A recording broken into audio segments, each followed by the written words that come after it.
అధ్యక్ష, స్వర్గీయ శాసన గారు 4 దశాబ్దాల పాటు రాజకీయాలలో శాసనసభ్యునిగా ఇతర అనేక హోదాలలో పనిచేసి ఉన్నారు. వారు వ్యక్తిగతంగా నాకు బాగా తెలిసిన వ్యక్తి అధ్యక్ష, తమరికి కూడా బాగా తెలిసినటువంటి వ్యక్తి. ఎటువంటి సందర్భంలో అయినా సరే చిరునవ్వుతో, చాలా పేషెన్స్తో అందరితో కలుపుకొని ఉండేటువంటి వ్యక్తి. ఆయన కంటోన్మెంట్ శాసనసభ్యుడు ఉండే టైంలో నేను సీఎం అయిన తర్వాత కూడా అనేక సందర్భాలలో ఏదన్నా ప్రయత్నం చేసి హైదరాబాద్లో కలిపితే బాగుంటుంది, మాకు అనేక ఇబ్బందుల్ని, నగర ప్రజలతో పాటు మాకు పౌర సదుపాయాలు అందడం లేదు, మా ప్రజలు బాధపడుతూ ఉన్నారు, ఒక వీకర్ సెక్షన్ కాలనీ కట్టాలన్నా మరొకటి కట్టాలన్నా ఆర్మీ నిబంధనలు చాలా కఠినంగా ఉన్నాయని చెప్పి ఆ కంటోన్మెంట్ ప్రజల కోసం చాలా తపనబడి చాలా అద్భుతమైనటువంటి ఆలోచనతో అనేక రిప్రజెంటేషన్స్ ఇచ్చేవారు అధ్యక్ష. అనేక సందర్భాల్లో చెప్పిన తర్వాత నేను మున్సిపల్ శాఖ మంత్రి గారికి చెప్పి తీర్మానాలు కూడా చేసి పంపించినాం. సరే, ఇటీవల కాలంలో గవర్నమెంట్ ఆఫ్ ఇండియా కూడా ఆలోచన చేసి కంటోన్మెంట్స్ను కలపాలి, నగరపాలికలలో ఒక నిర్ణయానికి వస్తున్నట్టుగా శుభవార్త అందింది. ఆ రకంగానే కానీ సాయన్న గారి కోరిక నెరవేరాలని చెప్పి నేను కోరుకుంటా ఉన్నాను. సాయన్న గారు నిజామాబాద్ జిల్లాలో పుట్టినప్పటికీ అధ్యక్ష, హైదరాబాద్ చేరుకొని ఇక్కడే సెటిల్ అయ్యి చిన్నపాటి వ్యాపారవేత్తగా ఉండి చాలా చక్కటి, అంటే నాన్ కాంట్రవర్షియల్ రాజకీయ నాయకులలో సాయన్న గారు ఒకరు. సాయన్న గారి కూతురు లాస్యానందిత అని చెప్పి ఆ అమ్మాయి కూడా 2 పర్యాయాలు నగరంలో కార్పొరేటర్గా ప్రజలకు సేవలు కూడా అందించడం జరిగింది. సాయన్న గారి కుటుంబం మా కుటుంబం అధ్యక్ష, తప్పకుండా అన్ని విధాలుగా ఆ కుటుంబాన్ని కాపాడుకుంటాం. ఏదైనా కానీ వారి లోటు తీర్చలేనటువంటిది. తమరి ఆదేశం మేరకు తీర్మానాన్ని ప్రవేశపెడతా ఉన్న అధ్యక్ష. సికింద్రాబాద్ కంటోన్మెంట్ శాసనసభ్యులు శ్రీ జి సాయన్న గారు మృదు స్వభావి, వివాదరహితుడు. అట్టడుగు వర్గాల నుంచి వచ్చిన సాయన్న గారు ఉన్నతమైన విద్యార్హతలను సాధించారు. శాసనసభ్యునిగా ఉన్నత స్థాయికి ఎదిగారు. పేద ప్రజల పట్ల ఎంతో ప్రేమ, సానుభూతి కలిగిన శ్రీ జి సాయన్న గారు 1983లో రాజకీయ రంగంలో ప్రవేశించారు. గత ఆంధ్రప్రదేశ్ శాసనసభలో శ్రీ జి సాయన్న గారు 1994 నుండి 2009 వరకు సికింద్రాబాద్ కంటోన్మెంట్ శాసనసభ్యులుగా సేవలు అందించారు. 2014లో తెలంగాణ శాసనసభకు ఎన్నికైన సాయన్న గారు 2013 ఫిబ్రవరి 19 మరణించేంత వరకు శాసనసభ్యునిగా కొనసాగారు. 1951 మార్చి 5వ తేదీ నిజామాబాద్ జిల్లాలోని వల్లభాపూర్ గ్రామంలో సాయన్న, శ్రీమతి భూదేవి దంపతులకు జన్మించిన సాయన్న గారు 4 దశాబ్దాల పాటు రాజకీయాల్లో సేవలు అందించి తనదైన ముద్ర వేశారు. వీధి బాలల పునరావాసంపై ఉమ్మడి ఆంధ్రప్రదేశ్ శాసనసభ ఏర్పాటు చేసిన హౌస్ కమిటీకి ఆయన చైర్మన్గా సేవలు అందించారు. అదేవిధంగా 6 సార్లు హుడా డైరెక్టర్గా బాధ్యతలను కూడా నిర్వర్తించారు. తిరుపతి దేవస్థానం పాలక మండలి సభ్యునిగా కూడా కొంతకాలం పనిచేశారు. సికింద్రాబాద్ కంటోన్మెంట్ నియోజకవర్గ అభివృద్ధికి ఎనలేని కృషి చేసిన శ్రీ సాయన్న గారు 2023 ఫిబ్రవరి 19వ తేదీన తిరిగి రాని లోకాలకు వెళ్ళిపోయారు. శ్రీ జి సాయన్న గారి మృతి పట్ల ఈ సభ తీవ్ర సంతాపాన్ని ప్రకటిస్తూ సభ ఏకగ్రీవంగా తీర్మానిస్తున్నది.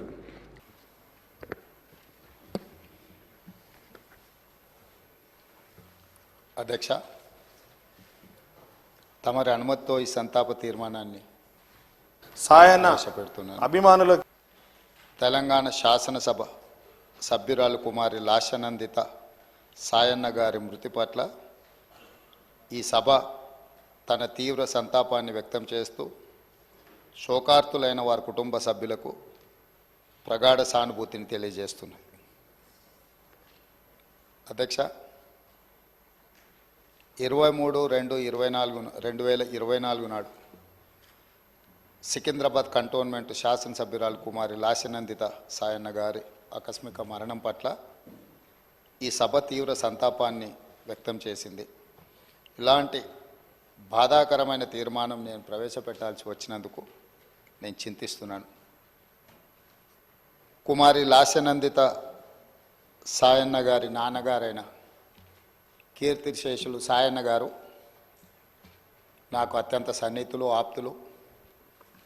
చాలా సంవత్సరాలు మేము కలిసి ప్రజాప్రతినిధులుగా ప్రజాక్షేత్రంలో పనిచేయడం జరిగింది.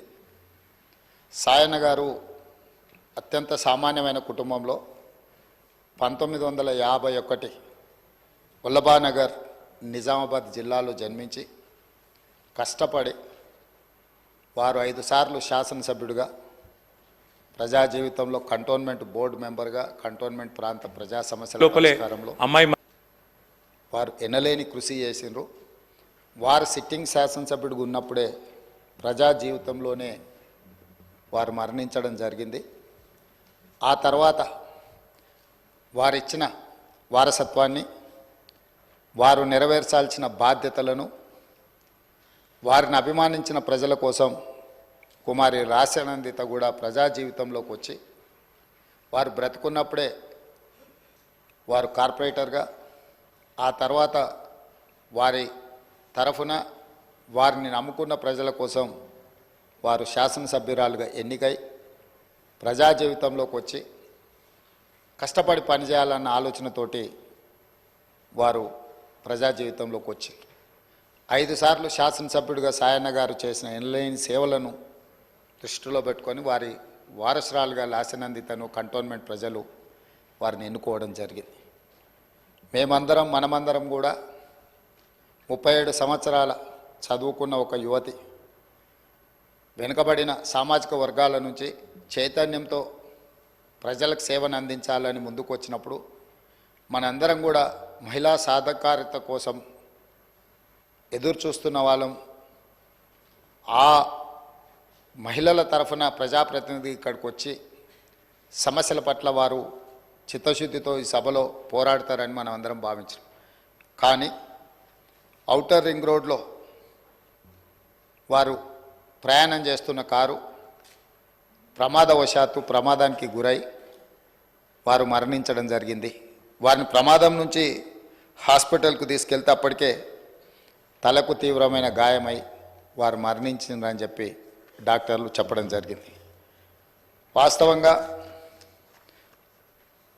ఆ కుటుంబము ప్రజలతో ఉన్న సత్సంబంధాలు కంటోన్మెంట్ ప్రాంతంలోనే కాకుండా జిహెచ్ఎంసి పరిధిలో ఎవరిని అడిగినా కూడా ఆ కుటుంబం యొక్క ప్రజలతోని ఉన్న సత్సంబంధాలు, ప్రజా సమస్యల మీద వారు చేసిన ప్రయత్నాలు ఎవరైనా చెప్తారు.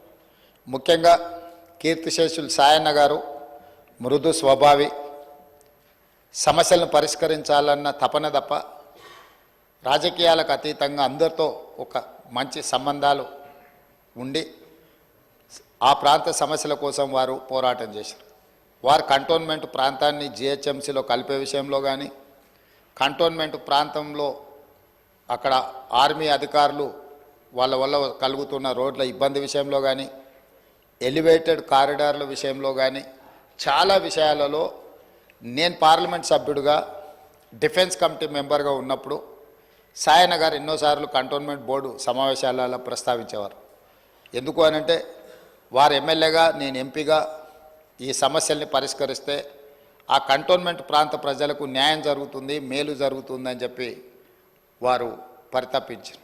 కానీ దురదృష్టవశాత్తు ఎలివేటెడ్ కారిడార్ల అనుమతి, అదేవిధంగా కంటోన్మెంట్ ప్రాంతాన్ని జిహెచ్ఎంసీలో కలపడానికి అనుమతి వచ్చే సమయానికి వారు లేరు. వారి వారసురాలుగా వచ్చిన లాస్యానందిత గారైనా ఆ సందర్భంలో ఉండి ఉంటే చాలా సంతోషపడి ఉండేవాళ్ళు. ఎందుకంటే సాయన్న గారి ప్రజలకు ఇచ్చిన మాట నెరవేరిందని. కానీ దురదృష్టవశాత్తు లాస్యానందిత గారు కూడా ఈ కంటోన్మెంటు అత్యంత కీలకమైన సమస్యల పరిష్కార సమయంలో వారు మన మధ్యత లేకపోవడం బాధాకరమైన విషయం. ఏది ఏమైనా కంటోన్మెంట్ ప్రజల హృదయాలలో సాయన్న గారు కానీ, సాయన్న గారి కుమార్తె వారసురాలు లాస్యానందిత గారు కానీ శాశ్వతంగా ప్రజల హృదయాలలో నిలిచిపోతారు. తప్పకుండా వారు ఏదైతే ఆలోచనతోని, ఏదైతే ప్రాంత ప్రజలకు సేవ చేయాలన్న ఆలోచన ఉన్నదో, మిగిలిపోయిన పనులు ఉన్నాయో అవన్నీ ప్రభుత్వం తప్పకుండా పూర్తి చేస్తుంది. వారిని చిరస్థాయిగా గుర్తుపెట్టుకునే విధంగా ఈ ప్రభుత్వం ఆ పనులను ముందుకు తీసుకువెళ్తుంది. అందుకే అధ్యక్ష, ఆమె మృతి పట్ల ప్రగాఢ సంతాపాన్ని నేను ప్రకటిస్తున్నాను. శోకార్తులైన వారి కుటుంబానికి ప్రగాఢ సానుభూతిని తెలియజేస్తూ ఈ తీర్మానాన్ని ప్రవేశపెట్టడం జరిగింది అధ్యక్ష. ధన్యవాదాలు.